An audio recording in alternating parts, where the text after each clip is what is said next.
gradient of a line is what we're going to look at in this video. It's split into two parts. We're going to first start off by looking at cases with a positive gradient, like this one here, and then looking at cases with a negative gradient, and then also looking at cases where the scale on the x and y axis goes up by different amounts.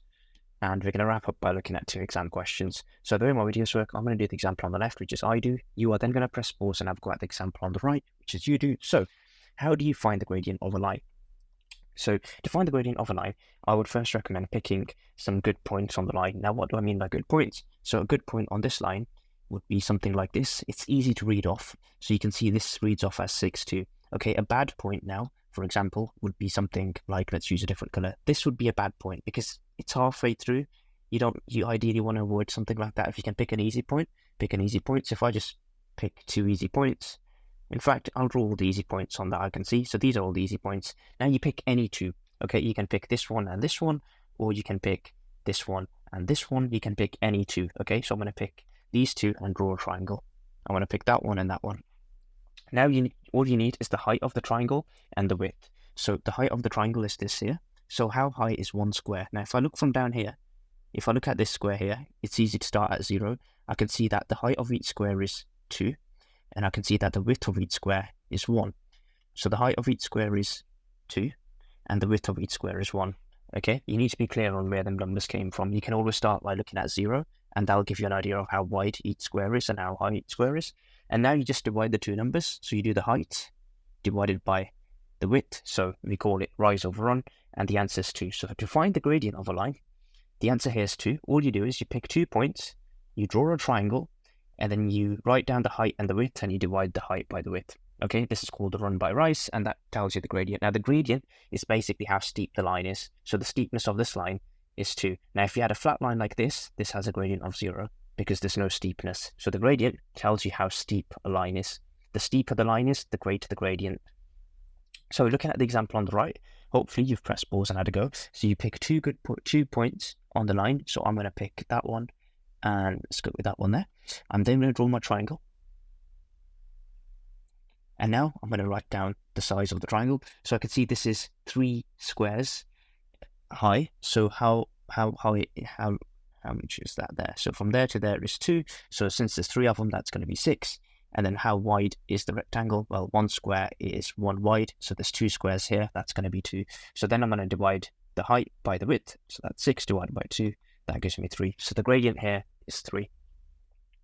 Now, you could have also picked this point and this point, and you'd get the exact same answer because that would then become 12. Divide that by 4, and that would still give you the same answer, okay?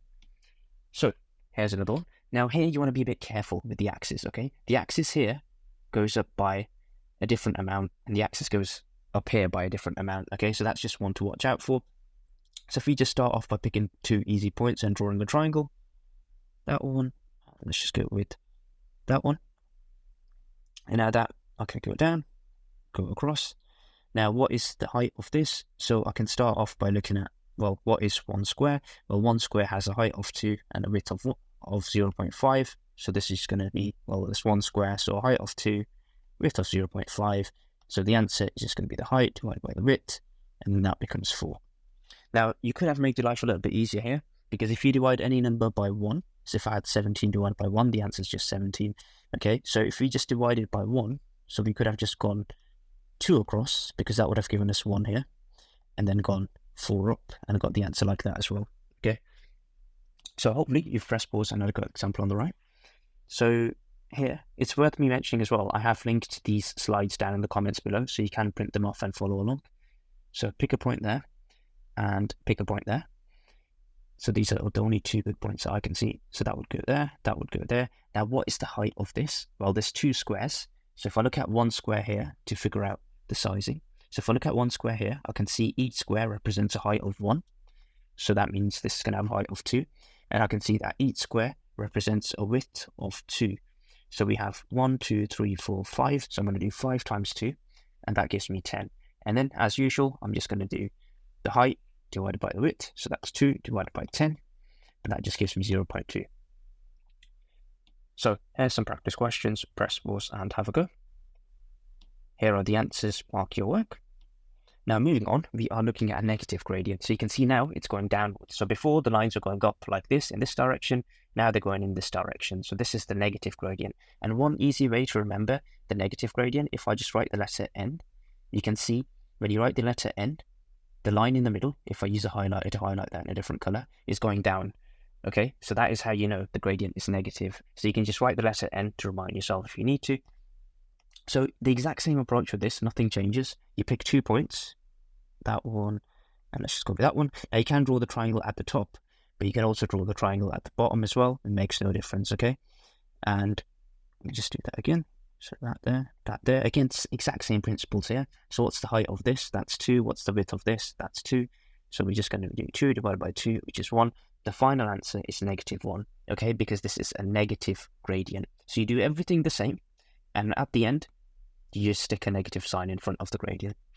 So hopefully you've pressed pause and had a go at this. So immediately I can see it's going to be negative because I can see the gradient is going downwards, like in this direction. So it's going to be a negative gradient. And I'm going to pick 2 points. So let's pick that one. And what else is easy? That one there. Draw my triangle. I'll just draw it above this time. The exact same thing. So it goes 4 up, which is 8, since each box is 2 in height. And in width, each square is 1, so that'll be 5. So that will just become 8. Divide that by 5, and that gives us, I think it's 1.6. Yeah, 1.6. And then the final answer, remember, is going to be negative, okay? Because it's a negative gradient. So here's another one. And here we have the exact same thing we need to do to start with. So I'm just looking at 2 easy points. So that one there, and that one there. Well, actually, this one there as well. I'm just going to go with these two, actually. So that one there, that one there. So again, so each square is 2, so that goes up by 4. And in terms of width, now each square in width is 0.5. So since there's 1, 2, 3, 4, 5, that's going to be 5 times 0.5, which gives me 2.5. So that's just going to be the height divided by 2.5. So that will be 4, divide that by 2.5, and you get 1.6. Now remember, it's a negative gradient, so the answer is going to be negative 1.6. So again, hopefully you've pressed pause and had a go at this. So 2 points, that one and that one. So the height, in terms of height, each square represents 1. In terms of width, each square represents 2. So that will be 1 there. There will be 2 there, because there's 2 squares, so 2 times 1 is 2. And in terms of width, there's 1, 2, 3, 4, 5, 6 squares. 6 times 2 is 12. So that will just be a case of height divided by that. So that can be simplified to 1 over 6. And then 1 over 6 gives us a decimal answer. So we can just leave it as 1 over 6. Let me just make sure I've done that properly. So 6, 7, 8, 9, 10. Oh, it's 5, I see. That's supposed to be 10. So this becomes 2 over 10, which is just 0.2. But remember, the final answer is going to be negative 0.2 because the gradient is negative. So we just stick the negative sign there. So here's some practice questions. Press pause and have a go. Here are the answers. And now moving on, we've got 2 exam questions here. Feel free to press pause and have a go. And like I said, the slides are linked in the comments down below, so you can print them off and follow along. So finding the gradient of this, 2 easy points. I'm going to go with that one there and that one there. So if I just draw my triangle there and there. So the height of my triangle is 27. The width is 300. So 27, divide that by 300. That gives us 0.09. Remember, it is going to be minus 0.09 as the answer because it's a negative gradient, okay? That is going downwards. So that's the answer there. And then it says interpret what the gradient represents. So it's saying, what does the gradient actually represent? So if you read the question, it's the volume of petrol in a tank as you travelled. So the answer here would be, and you have to be really precise in the answer, so it would be the volume of petrol used per kilometer. Okay, these 2 words here, that word is key. Okay, and on the right, again, exact same approach. So we're going to pick 2 easy points. That one there is nice and easy. Is there anything else? Oh, that one right there, actually. So that can come down, right, and that can come there. So the width is quite easy. That's just 100 across. In terms of height, that's going 12, 13, 14. So it'll be 14 out of 100, which is 0.14. What does the gradient represent? So cost of electricity and then units. So it would be cost of electricity per unit used.